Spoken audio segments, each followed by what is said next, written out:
क्यों, ये अपनी दाढ़ी को झांके रहना तुम। बोले ठीक है। अब भोले बाबा ने ओढ़ो दुपट्टा ऊपर से। अब भोले बाबा वो दाढ़ी के चक्कर में खींचा खींच पीछे की साड़ी लई आगे गिर पड़ी पूरी। और जो ही दुपट्टा नीचे गिरा, भगवान कन्हैया हंसने लगे। बोले वाह भोले बाबा धन्य है आप। वहीं पर बताया है कि भोले बाबा की दाढ़ी और मूंछ वहीं से गायब हो गई थी, भगवान कन्हैया ने कर दी। बोले गोविंद भगवान की। उसी समय पर जितनी गोपियां थी उतने ही प्रभु ने रूप बनाए और हर गोपी के साथ में प्रभु नाचने लगे हैं। क्योंकि कि गोपियां कहीं नाराज ना हो जाए कि उसके साथ में नाच रहे, उसके साथ में नाच रहे, मेरे साथ नहीं नाच रहे। ये किसी भी गोपी को बात पता नहीं थी कि भगवान मेरे पास हैं या किसी और के पास में। हर गोपी को यही लगता था कि भगवान मेरे पास हैं। आज नाच रहे हैं, ललिता को बहुत ही खुशी है, विशाखा सभी गोपियां नाच रही हैं। तो भगवान कन्हैया ललिता से बोले कि ललिता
से भगवान कन्हैया वहां पर गोपियों के साथ में नृत्य करते हैं। बताया है कि गोपियों को बड़ा घमंड हो गया इस बात का कि देखो तो भगवान कन्हैया हमारे कहने से नाच रहे हैं। और कहते हैं भगवान ने घमंड तो आज तक किसी का रखा ही नहीं।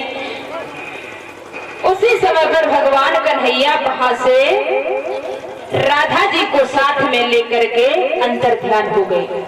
अब गोपियां अकेली रह गई। अब तो ये गोपियां इधर ढूंढने लगी हैं कि बहन ये क्या हुआ, भगवान हमसे नाराज हो गए, दिखाई नहीं पड़ते हैं। भगवान अंतर ध्यान हो गए। इधर राधा जी को घमंड हो गया कि देखो सभी गोपियों के बीच से भगवान कन्हैया हमें अकेले में लेके आए हैं। इसका मतलब है कि हमसे ज्यादा प्रेम करते हैं भगवान। भगवान बोले राधे घमंड तो मैंने आज तक किसी का रखा ही नहीं है।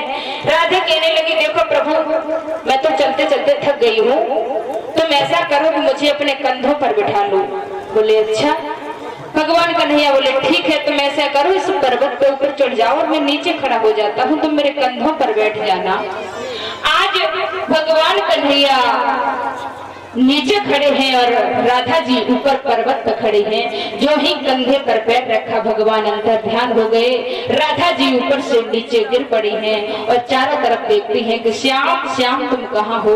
उधर से गोपियां भी भागती हुई आई, रोती हैं बहन बहन ये क्या हुआ, मेरे श्याम अभी तो मेरे पास में थे, पता नहीं कौन सी गलती पर भगवान हमें छोड़ करके यहाँ से चले गए हैं। ये रोती हैं बिलखती हैं कि बहन हे प्रभु मेरे श्याम किधर गए हैं। और